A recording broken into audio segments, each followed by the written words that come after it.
বৃহদাকার জীব দেহেও ছোট আকারের সংখ্যা কোষ থাকে।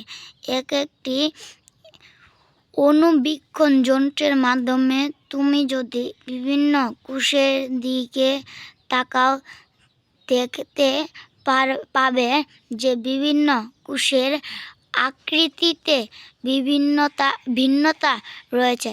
কিছু কোষ লম্বাকৃতির, কিছু কোষ দেখতে গোলাকার কিংবা দণ্ডাকার, বিভিন্ন আকৃতির হয়ে থাকে। কিছু কোষ আছে যার কোনো নির্দিষ্ট আকৃতি নেই, অর্থাৎ এদের আকৃতি পরিবর্তনশীল। জীবকোষের প্রকারভেদ। নিউক্লিয়াসের উপস্থিতি ও অনুপস্থিতির ভিত্তিতে কোষকে প্রধানত দুই ভাগে ভাগ করা হয়, যথা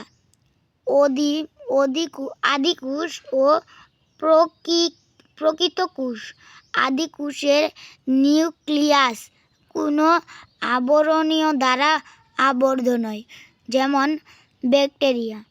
প্রকৃত কোষের নিউক্লিয়াসে আবরণ থেকে প্রকৃত কোষের তাদের কাজের ভিত্তিতে দুভাগে ভাগ করা হয়, যথা দেহকোষ ও জননকোষ।